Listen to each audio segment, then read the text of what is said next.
This is Dr. Daniel J. Treier in his teaching on Proverbs for Christian Living. This is session number 3, Proverbs chapter 10 through 29, Capital Vices.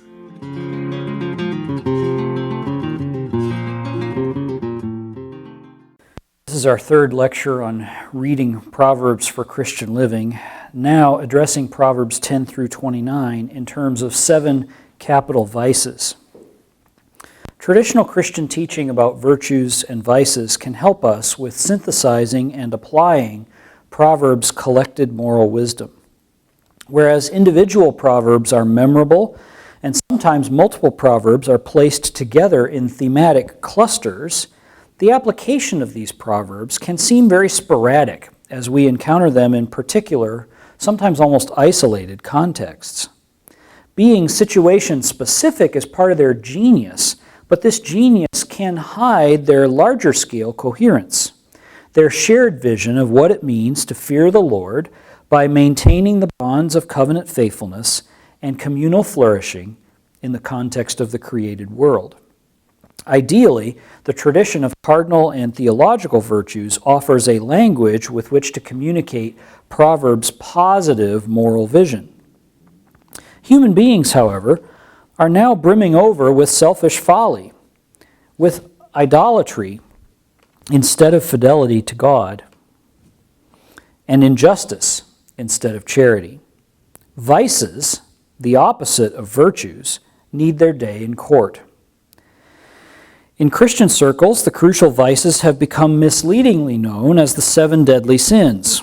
Films, documentaries, and even books now explore this paradigm, sometimes even celebrating the sins. But the typical focus on sins, which people associate with particular acts, already distorts what this paradigm intends to address. The capital vices are called that because they are sinful dispositions from which other sins spring, like roots to flowers and trees. As such, the capital vices deal with the heart too closely for anyone's comfort, not just behavioral outcomes. Thereby, they offer a recipe not for legalism or despair, but for the self-knowledge that accompanies covenant relationship with God. Ultimately, new life in Christ by the Spirit. Pagans can recognize the problems associated with at least some of the vices, but disordered desire is their root. So, unless a person has their desires healed by the love of God, any attempts to conquer these vices will basically shift around deck chairs on the Titanic, because temporarily conquering lust or gluttony or the like may only enhance enslavement to pride. That's at least true at the level of individual life, but again, as we saw in the last lecture, there's also some societal incentive and value to having people realize at least the partial self-control of overcoming certain vices and the partial realization of certain virtues. Now, there are various Christian listings of these vices. They're not always 7 in number. For the sake of simplicity and economy, here I'm going to treat 7 and place vainglory, which fairly commonly comes in these lists. I'm going to place it under the heading of pride. Pride is usually taken to be the cardinal root of these capital vices. There's no ordered relationship between all of the others. There's no exact order that has always won the day, but pride is usually seen as somehow being at the root. Here we're going to proceed in the reverse of Dante's order. His circles of hell and terraces of the purgatorial mountain imply that the respective vices descend farther and farther away from the fear of God, while an ascent toward purity must begin with confronting pride. The overall order, then, that we're going to treat them in is increasingly reflecting the opposite of true charity, with pride as the ultimate opposite, and then envy, wrath, sloth, greed, gluttony, and lust, we're going to start with lust because, in a sense, for Dante and many others, it's not that that's the farthest away from true charity, it's that that's kind of the easiest departure from true charity. And so we'll sort of start with lust and work our way up. Starting with lust will point us to the fact that everybody exercises their freedom in light of various loves, in light of various desires. And these vices reflect various aspects of self-love and world love that contradict God love and neighbor love, in which true wisdom is found and true righteousness is found. So, for Dante, three vices, wrath, envy, and pride, distinctively harm others through love of self.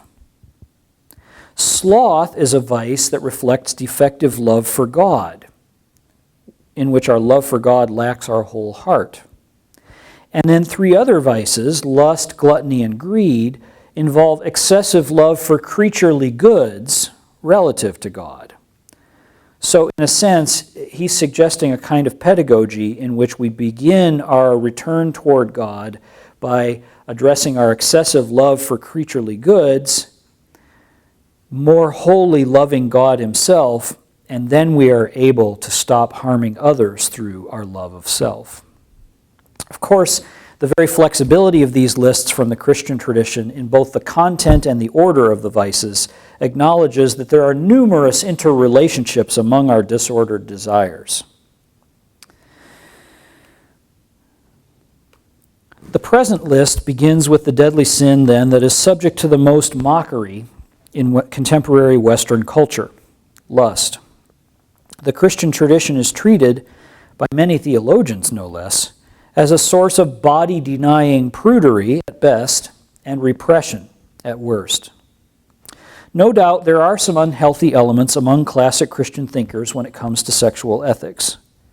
Yet far from simply despising the body, they actually recognized its integral influence in a human person more acutely than many contemporaries do. Precisely our appreciation of physical goods requires, as Rebecca DeYoung says, that we not try to use them to satiate our spiritual needs, which drives so much of our lust as a habit of trying to engineer our own happiness for ourselves on our own terms. Lust, in other words, flowers from roots in pride. Much of Proverbs' opposition to lust already surfaced in chapters 1 through 9. If those texts depict not only physical, but also to some degree spiritual adultery, that is fitting because the latter, spiritual adultery, involves the dynamics of covenant-breaking self-love. Proverbs doesn't altogether stop warning of these dangers after chapter 9. For instance, 22:14, the mouth of a loose woman is a deep pit. He with whom the Lord is angry falls into it. Notice that in some of these proverbs, the adulteress becomes an instrument of divine punishment for folly and spiritual adultery more generally. Hence, loving pleasure, and by the way, lust is not just about sex, it's about pleasure more broadly. Loving pleasure can lead to poverty, according to Proverbs. Whoever loves pleasure will suffer want. Whoever loves wine and oil will not be rich. 21:17. People dominated by their desire wind up spending all day scheming over how to do evil. 21, 25, and 26, and 24, 8, and 9. However, some people can counteract such unbridled desire. The desire of the righteous ends only in good, the expectation of the wicked in wrath. 11:23. Victory over lust, therefore, lies not in becoming creatures without desire, an impossible task. To the contrary, victory lies in reordering the object, nature, and extent of our desires, so that righteousness replaces evil, self-interested scheming. With respect to sex in particular, a healthy marriage can be a crucial component of such reordered desire that Proverbs calls for. Yet people should not be naive, as many well-intended abstinence campaigns appear to be, about marital sex solving the problem of lust. It doesn't. It's part of a more comprehensive form of healing. Moreover, other elements of shalom on which Proverbs bases its appeal for chastity, a good name, adequate resources, security, social harmony rather than strife, and so forth. These other elements of shalom can also become disordered, as several other vices demonstrate, if our pursuit of shalom is not oriented by the fear of the Lord, ultimately. The Christian tradition recognizes that vices, like virtues, are linked. The fathers believed that the pleasures of the table, in particular, lead inexorably to those of the flesh. Then it's but a few steps farther to jealousy, anger, violence, and the spiritual sloth that destroys the soul. The way to a man's heart is through his stomach, says Kleinberg. So gluttony and lust, love of pleasure, particularly sexual pleasure, love of food and drink, are linked. But gluttony is not as simple as eating or enjoying too much. Rebecca DeYoung suggests the acronym FRESH to summarize the variety of errors that are at stake here. Eating fastidiously, ravenously, excessively, sumptuously, hastily. Gluttony, in other words, embodies self-preoccupation regarding food, using it to satisfy the soul apart from God. While gluttony may be a matter of binges, comfort food, fast food, a sweet tooth, or the like, alternatively, it may involve wrongful asceticism or preoccupation with weight control. Proverbs associates the wicked with craving for food. The Lord does not let the righteous go hungry, but he thwarts the craving of the wicked. 10:3. According to 2013, God provides for righteous people who work. Do not love sleep, or else you will come to poverty. Open your eyes, and you will have plenty of bread. God meets the genuine needs of our bellies. Nevertheless, full satisfaction is found elsewhere. 18:20, from the fruit of the mouth, one's stomach is satisfied. The yield of the lips brings satisfaction. In other words, this intriguing parallelism here regarding the mouth locates full satisfaction in righteousness and wisdom as displayed, for instance, in timely speech, what comes out of our mouth rather than what goes in. Meanwhile, more mundane satisfaction from food actually requires moderation, neither too little nor too much. If you have found honey, eat only enough for you, or else, having too much, you will vomit it. 25:16. It is not good to eat much honey or to seek honor on top of honor. 25:27. The sated appetite spurns honey, but to a ravenous appetite even the bitter is sweet. 27:7. How many of us have to admit to grabbing extra items of food at parties or at the dinner table with a bizarre awareness that we long more to possess them in place of others than to eat them with genuine enjoyment at a certain point? Proverbs further confronts folly related to drink. Wine is a mocker, strong drink a brawler, and whoever is led astray by it is not wise. 20 verse 1. Whoever loves pleasure will suffer want. Whoever loves wine and oil will not be rich. 21:17. Do not be among wine-bibbers or among gluttonous eaters of meat, for the drunkard and the glutton will come to poverty, and drowsiness will clothe them with rags. 23:20 and 21. Indeed, gluttony easily fosters other vices, such as sloth, and Proverbs treats the dangers of wine at length in chapter 23. Gluttony has social implications. Those who keep the law are wise children, but companions of gluttons shame their parents. 28:7. Now, while preoccupation with your reputation presents several dangers, these are soon to surface when it comes to envy and vainglory and pride, there remains in Proverbs a healthy form of social awareness about others' perceptions of our self-control.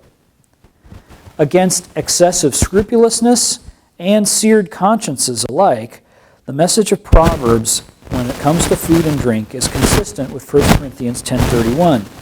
Whether you eat or drink or whatever you do everything for the glory of God. And promoting the glory of God is going to mean some self-awareness about social perceptions of our self-control. Like lust and gluttony, avarice, or greed, deals with misshapen desire. DeYoung points out that Thomas Aquinas describes greed's object as money, or whatever money can buy, considered as useful or profitable. Lust and gluttony, on the other hand, involve desire for things insofar as they give us physical pleasure. So, at least at the beginning, greed relates money to pleasure instrumentally as a means for obtaining that end. But eventually, and ironically, this form of self-absorption, greed, substitutes money for what it buys. Money becomes an end in itself, not just a means to the end of some other pleasure. Emblematically, the usurer, the loan shark, tries to make money from money rather than labor, with money replacing everything truly valuable, such as friendship or love. The extent of such tragedy renders greed a sort of spiritual dropsy, in Schimmel's words. It is characterized by an insatiable thirst for water even though the body is already filled with fluid. Physical and spiritual dropsy are similar also in that the more the afflicted person tries to satisfy his thirst, the more his thirst is stimulated. Greed is when our love of money becomes that way, like spiritual dropsy.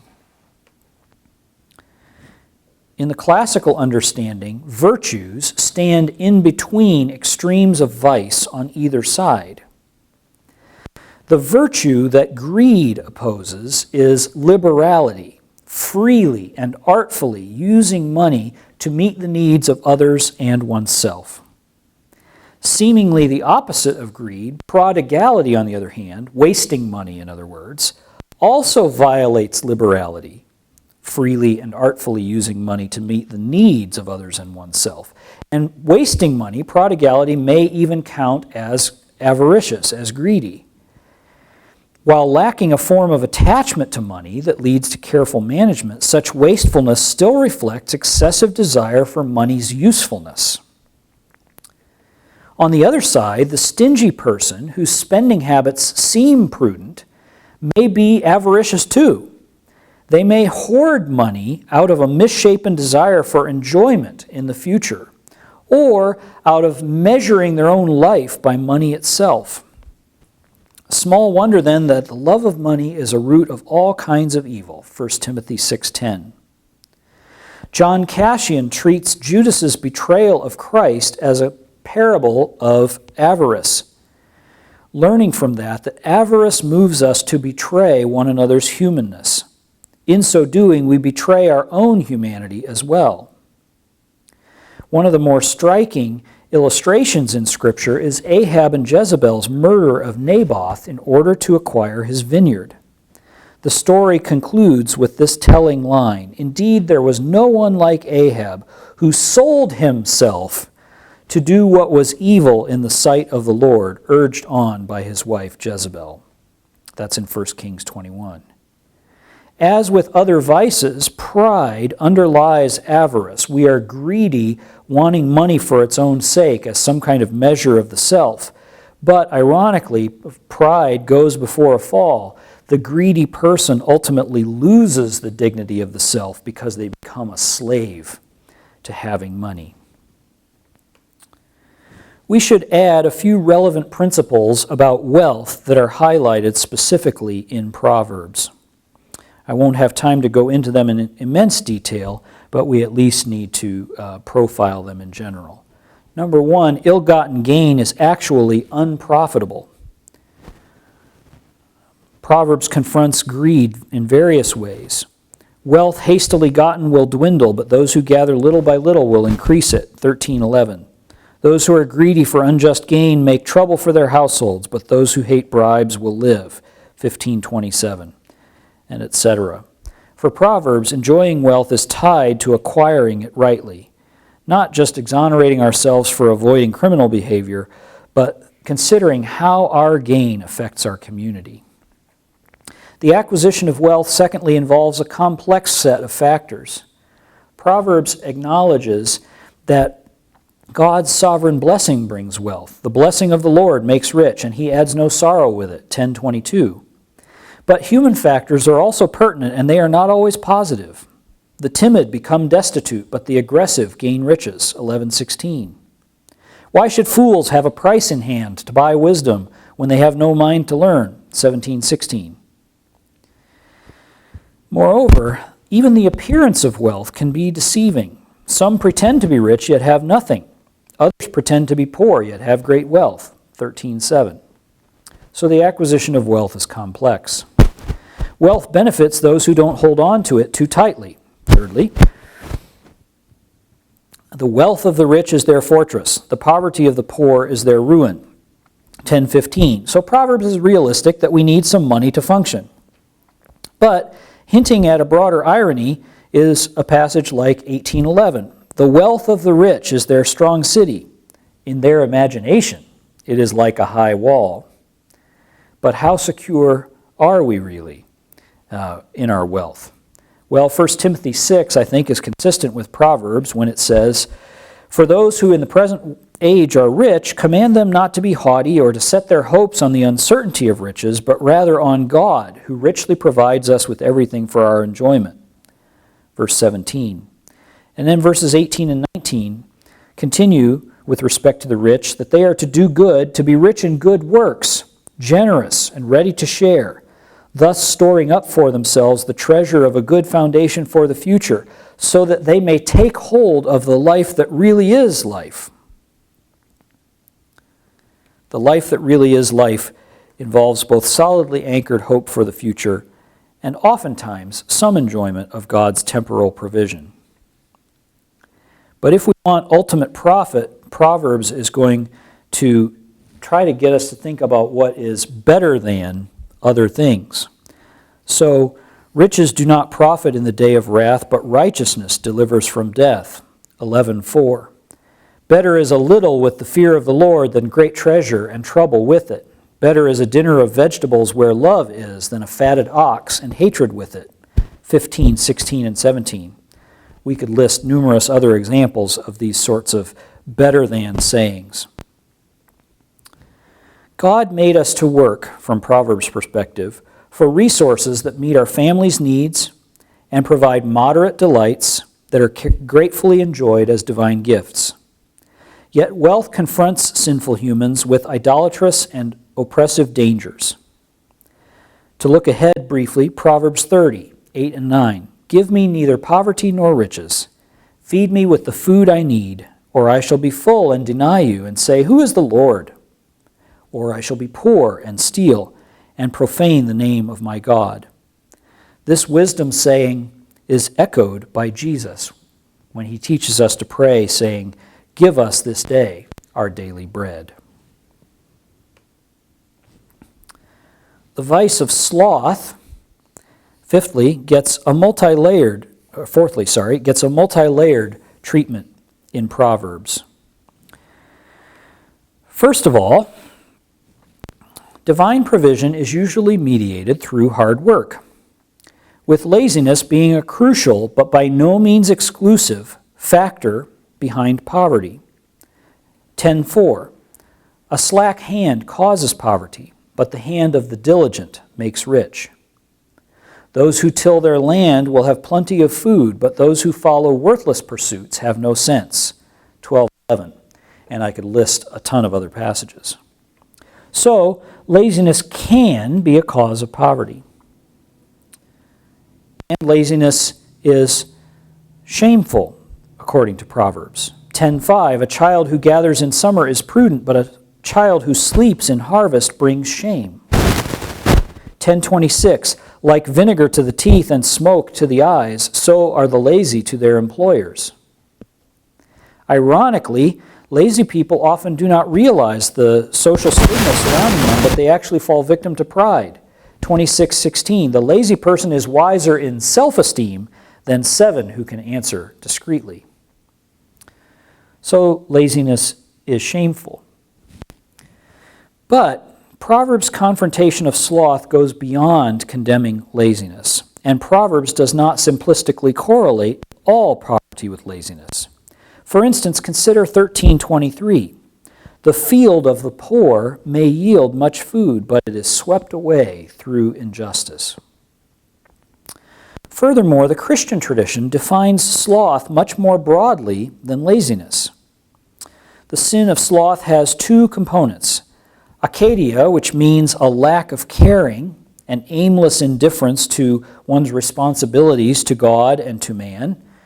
That is closer to what we think of as laziness. But also tristitia, meaning sadness and sorrow.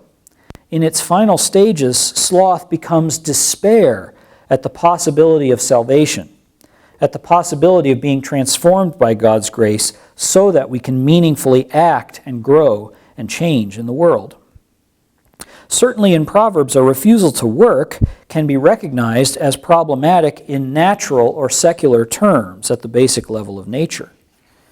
However, there's a lurking larger issue in terms of redemptive grace, a refusal to undergo with hope the godly discipline, including work, that fosters wisdom. Often Proverbs associates sloth with disordered and unsatisfied desires, and this association aligns with the broader Christian theological approach to sloth. But we shouldn't misappropriate Proverbs' teaching in simplistically condemning poor people or celebrating workaholism. Instead, we should hear carefully its deeper call away from vain pursuits and self-preoccupation toward hopeful action that will love God and neighbor. Like the previous vices, the next capital vice, wrath, sins against temperance. Passion per se is not the problem, only preoccupation with it, as in sloth, or inappropriate pursuit of appropriate objects, as in lust and gluttony, or the pursuit of inappropriate objects, as in greed, when money becomes an end in itself. Similarly here, wrath stems from a passion for justice that's activated by some perceived injustice. Often the injustice is real enough, but wrath involves a disproportionate response. Now, theological debate continues regarding whether, in cases of genuine injustice, some anger is a legitimate passion, or any anger is automatically a vice. Ephesians 4:26 and 27 seems to support the case for some kind of righteous anger. Be angry, but do not sin. Do not let the sun go down on your anger, and do not make room for the devil. But those church fathers who thought that no anger may rightly persist beyond a mere moment can helpfully challenge our modern celebration of expressiveness and a tendency to coddle our dangerous reactions. At the very least, at a practical level, we need to discern the when and the how of any appropriate anger. Indeed, in de Young's words, a quick scan of a biblical concordance yields a dozen passages, most of them from Proverbs, giving counsel about anger. Interestingly, none of these mentions a single word about the object of our anger. The passages on anger's rightful expression can be briefly summarized in the advice, "Cool it," she says. To begin our examination of Proverbs on this topic, first, are passages treating the violence that often stems from wrath. Sometimes a means of obtaining riches, 11:16, violence can almost become a desired end in itself, as in chapter 13, verse 2, for example. The wicked may be violent out of hatred for the righteous, 29:10. Frequently, the wicked entice their neighbors, 16:29, with ambush used as a metaphor for their words, 12:6. Twice we are told that the mouth of the wicked conceals violence, 10:6 and 11. However, in the end, the violence of the wicked will sweep them away because they refuse to do what is just, 21:7. Second, violence may or may not be physical, operating metaphorically in terms of strife.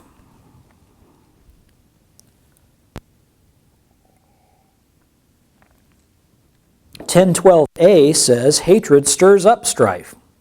15:1a says, a harsh word stirs up anger.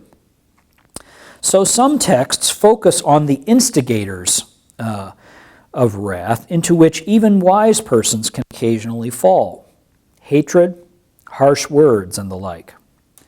But these instigators do not characterize wise people, and several texts focus instead on those who are characterized by folly, often using the image of starting a fire: the hot-tempered person, 15:18, the perverse person, 16:28, the scoffer, 22:10 and 29:18, the gossip, 16:28 and 26:20 and 21, the greedy, and the godless as well. It should be sobering to realize that indulging wrath quickly places a person among those who are characteristically foolish, chapter 20, verse 3. Therefore, the beginning of strife is like letting out water, so stop before the quarrel breaks out, 17:14. Fire and water, both things that are easy to lose control of. In another image, 26:17, like somebody who takes a passing dog by the ears is one who meddles in the quarrel of another. Several other passages could be mentioned that relate to this theme, but for now we can ask the question, how do you avoid strife? Well, love covers all offenses, 10:12. A soft answer turns away wrath, 15:1. Those who are slow to anger calm contention, 15:18. And in contrast to a greedy person stirring up strife, in 28:25, whoever trusts in the Lord will be enriched. Now, already identified among the instigators of strife is slander, but we need to say a little more about this.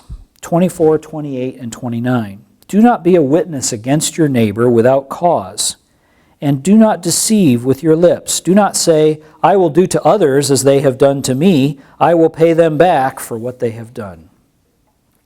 Though false witness against a neighbor seems like an effective weapon, as 25:18 acknowledges, actually, like a sparrow in its flitting, like a swallow in its flying, an undeserved curse goes nowhere, 26:2. In fact, a backbiting tongue produces anger as surely as the north wind brings rain, 25:23. In the end, then, lying lips conceal hatred, and whoever utters slander is a fool, 10:18. Fourth, the follies of slander and retribution connect, since according to James 4:11 and 12, a person who slanders usurps God's position as lawgiver and judge over others. And God does not delegate retribution to just anybody, to people apart from government officials, even when people are genuinely wronged. Vengeance is mine, I will repay, says the Lord, in Deuteronomy 32 and Romans 12. So do not say, I will repay evil. Wait for the Lord, and he will help you, Proverbs 20:22. As Paul then picks up further in Romans 12, if your enemies are hungry, give them bread to eat, and if they are thirsty, give them water to drink, for you will heap coals of fire on their heads, and the Lord will reward you, from Proverbs 25. Whether or not their apparent shame leads to repentance, meeting the needs of our enemies promotes charity. Wrath seems understandable in the face of wrongs we've undergone, along with the very real vulnerability that wronged people feel. But wrath, even despairing wrath, proudly usurps God's prerogatives while misunderstanding the character of justice. Because God's justice can incorporate mercy along with opportunity for reform, at times it may require considerable patience on our part.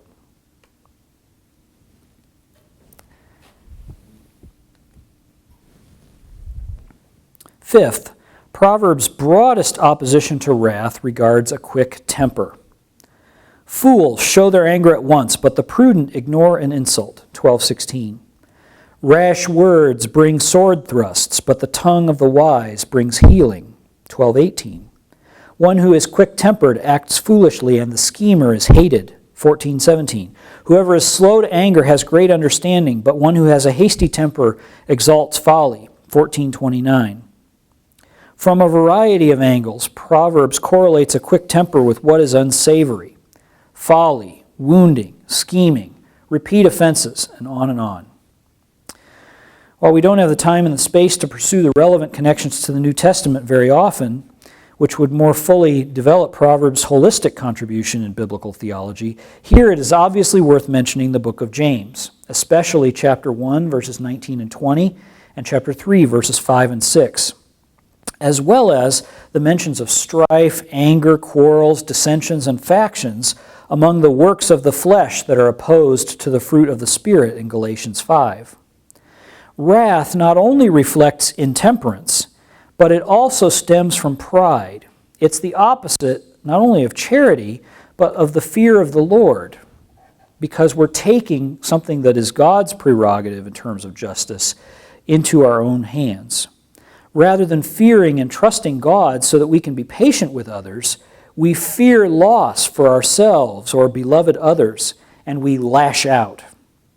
Yet the God whom we say we fear is merciful and gracious, slow to anger and abounding in steadfast love, according to an often repeated Old Testament refrain. We want to be like him, and Proverbs promotes that. Much that Proverbs calls strife may involve components of another capital vice, envy. A distorted sense of justice, turning against another party simply for who they are or what they have. Envy is not merely coveting what someone else has or feeling jealous over what could or should belong to oneself. Envy is wishing to have what someone else has and desiring that they not have it. Envy, in other words, has the neighbor as its object of attack, not just focusing primarily on an object of desire. Envy is sadly integral to the biblical story, almost from the beginning. Since there can be only one God, to desire the fruit of the tree for being like God attacked the divine sovereign directly in the garden. The narrative soon follows with Cain's murder of Abel, which transpired out of envy over God's approval.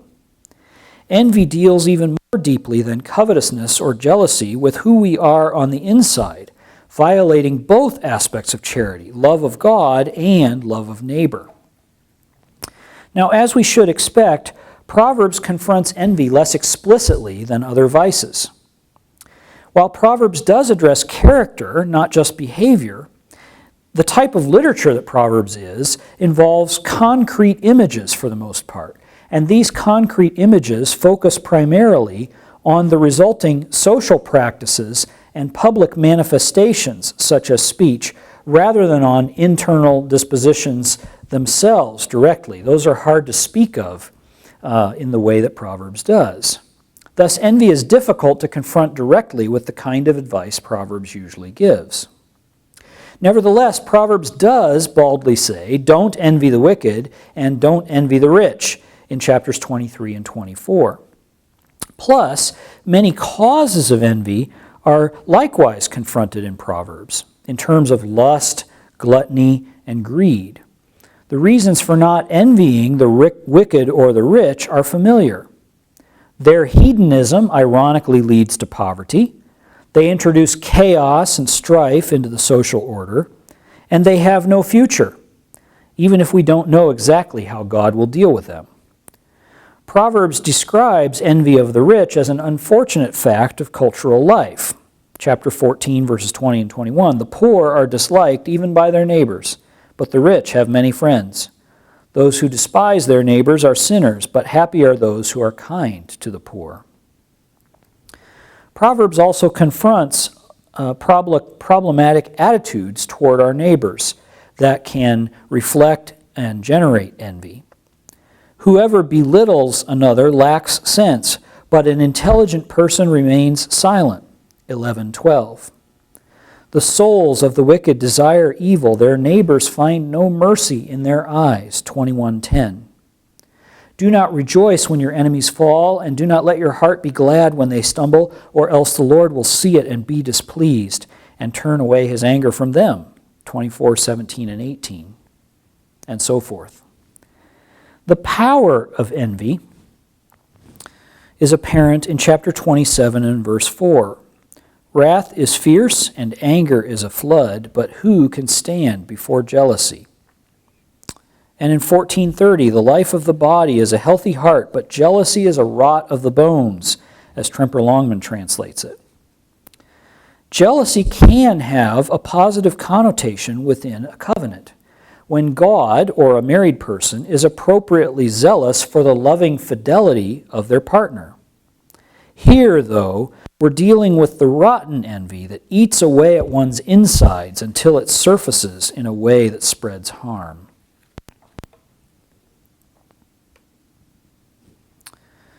Ultimately, therefore, the capital vice of pride goes before a fall. A distorted sense of oneself, whether inflated by glory or deflated by an inability to trust in God's love, disorders our desires for creaturely goods, as in lust, gluttony, and greed, and disorders our responses to other people, as in wrath and envy. If the distortion of being deflated, of being unable to trust in God's love, sloth, can sometimes be publicly evident, whereas it seems like pride can be hidden, that is only a relative contrast.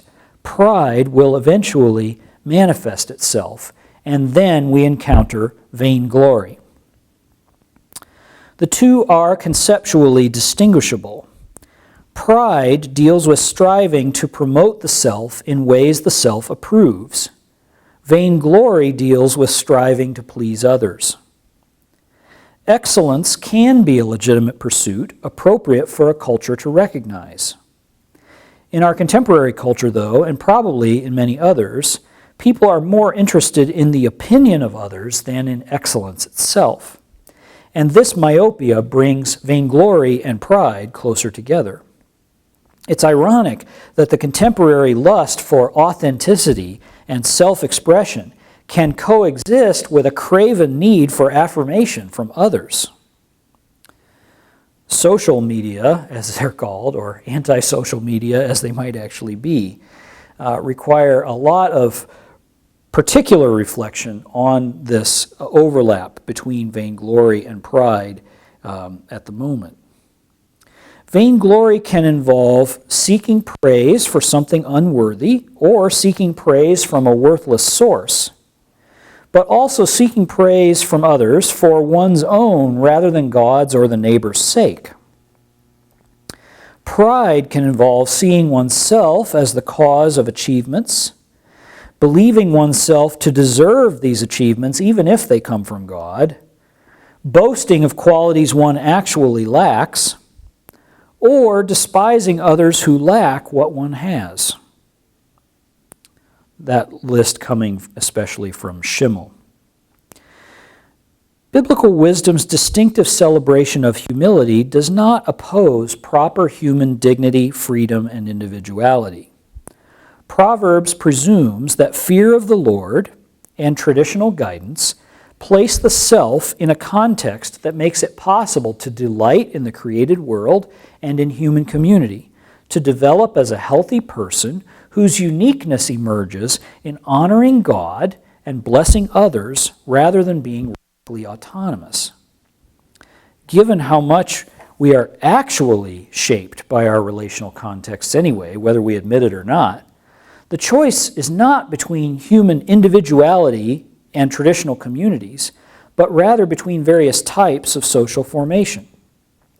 Humility then doesn't involve groveling like a worm, denying the dignity of the individual or the uniqueness of the individual, but instead refusing to think of yourself more highly than you ought to think, recognizing not only your particular weaknesses, but also your particular strengths in relation to God and others. Romans 12:3. When we come to how Proverbs treats pride, we see quickly that God opposes the proud. 15:25, for instance. The Lord tears down the house of the proud, but maintains the widow's boundaries. 16:5. All those who are arrogant are an abomination to the Lord. Be assured they will not go unpunished. 16:18 and 19, famously. Pride goes before destruction, and a haughty spirit before a fall. It is better to be of a lowly spirit among the poor than to divide the spoil with the proud. Conversely, 22:4, the reward for humility and fear of the Lord is riches and honor and life. The danger of pride is clear in 26:12. Do you see persons wise in their own eyes? There is more hope for fools than for them. At the root of folly, we might say, is pride. Yet, Proverbs does not reject every form of seeking honor. The book emphasizes that pride actually brings dishonor, and humility the reverse. Chapter 11, verse 2, when pride comes, then comes disgrace, but wisdom is with the humble. A healthy community recognizes the wisdom of humble people and disregards fools.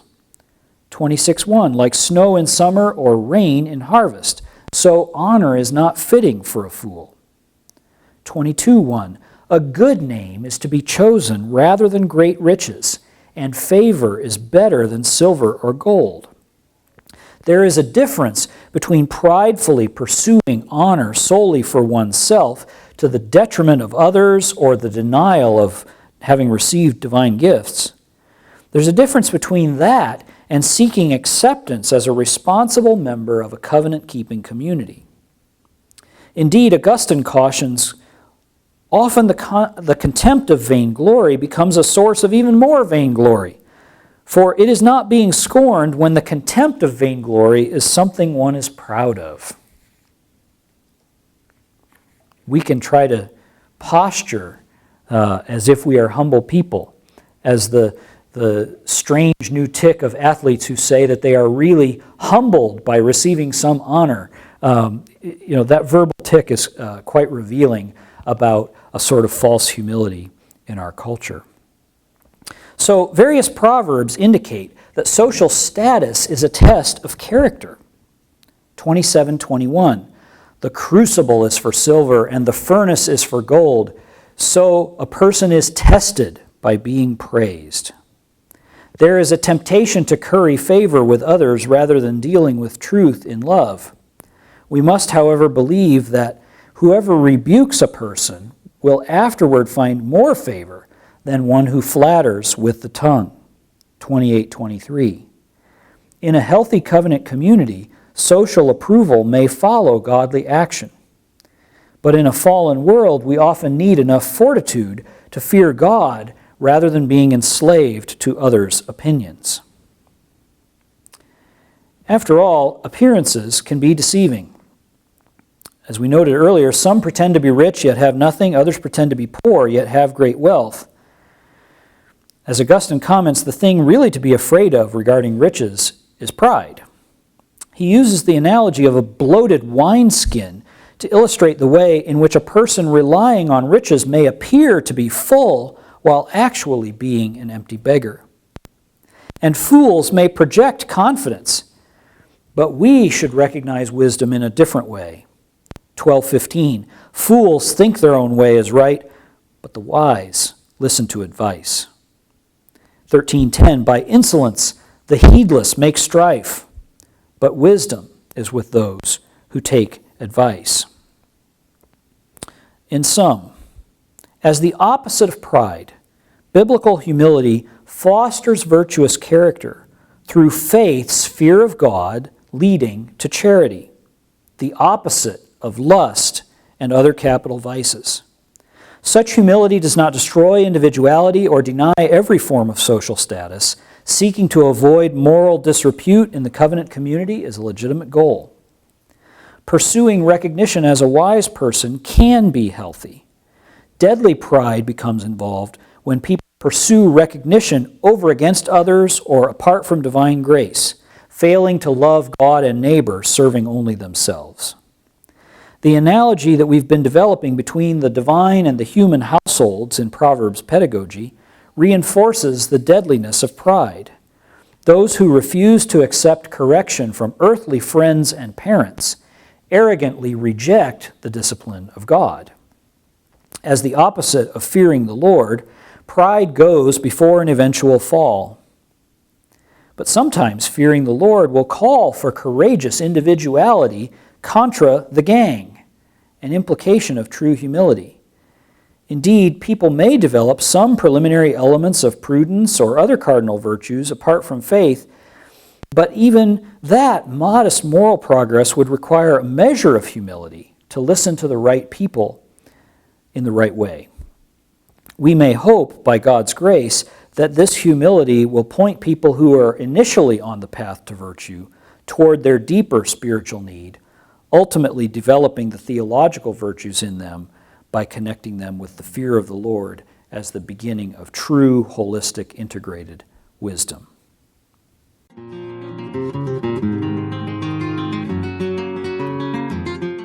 This is Dr. Daniel J. Treier in his teaching on Proverbs for Christian Living. This is session number 3, Proverbs chapter 10 through 29, Capital Vices.